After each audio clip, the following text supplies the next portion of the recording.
Hello guys, tayo po ay magluluto ng hipon na may langka. Ginataang hipon na may langka. Ito po yung ating gagamitin. Garlic, onion, at saka yung ginger po. Tsaka ito yung gata namin dito sa Canada. So nakalata na siya. Tapos ito yung gagamit tayo ng ito po yung langka. Ano na po ito na sa lata. So ready na siyang hinugasan ko lang siya ng mainit na tubig kasi syempre pag nasa lata baka mamaya kung anong mga meron ditong wala kasing fresh dito guys sa Canada. So lahat dito mga nakalata, kahit yung gata, yung ganito. Tapos ito po yung hipon. So ini-strainer ko na po siya, nahugasan ko na. Tapos, ayun, mag-start na po tayong magluto. Ayan, garlic po yan. Ayan. Tapos, yung onion, sibuyas. Tapos, ayan. Ayan po siya. Maglalagay ako ng luya kasi di ba pag hipon nalalansahan ako sa hipon, kaya ako'y naglalagay ng luya. Ewan ko kung sa iba naglalagay ba sila or baka ako lang naglalagay. Kahit sa manok guys naglalagay ako ng luya. Ay yung asawa ko ayaw, lagi daw akong may luya. Sabi ko maganda pagka may luya. Yan. Ayan, tapos ilalagay na natin na pagka na yung medyo na brown na siya, ilalagay na natin yung hipon, yung shrimp.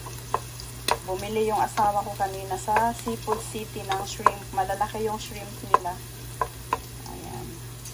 Pag brown na. Tapos ilalagay na natin yung shrimp guys kasi medyo nag-brown na yung mga yan, yung bawang, garlic at sibuyas. So ilalagay natin yung hipon. Konti lang nilagay ko kasi yan tawag nito. Hindi po, may gata kasi siya, so hindi siya pwedeng kailangan maubos agad. Kailangan isang ulam.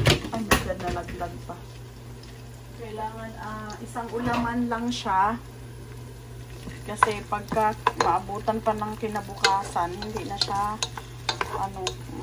may gata, madali siyang mapanis guys pagka may gata. So mamaya isusunod natin yung lulutuin muna natin, tapos isusunod natin yung langka. Ayan. Tapos gata. Yan, mabilis lang. Ganyan lang po. Ayun, maglalagay tayo ng konting paminta. Kasi na siya konting paminta lang at saka konting asin. Konti lang kasi hindi kami pwedeng maalat. Bawal ang maalat. Tapos halo-haloin lang natin. Ihulog ko na yung para magisa na ang langka. Kasi pag ma-overcook naman yung hipon, pangit na siya. So ilagay ko na yung yan, langka guys.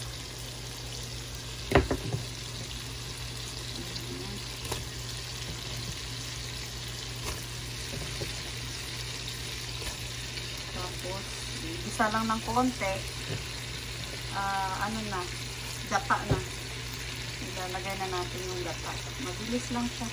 Kasi ilaga na yung kumbaga luto na yung nasa lata na na langka. Siya guys ayan na siya, parang niluto na siya. Luto na yung tapos inugasan ko lang ng tubig. Kaya malambot na yung langka. Tapos lalagyan na natin ng gata. Ayan. So, diba? Very simple lang siya.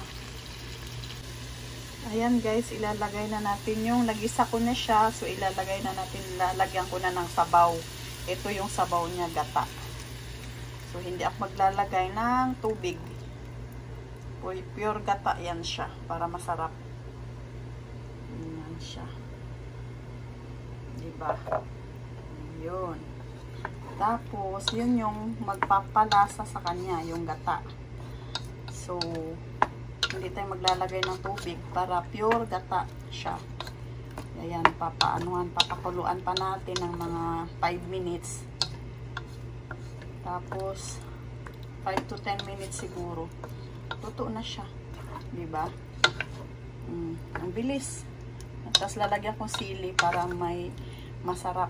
Hindi ko gugupitin yung sili kasi yung asawa ko ayaw ng maanghang. Kaya, ayun. Tatakpan ulit natin.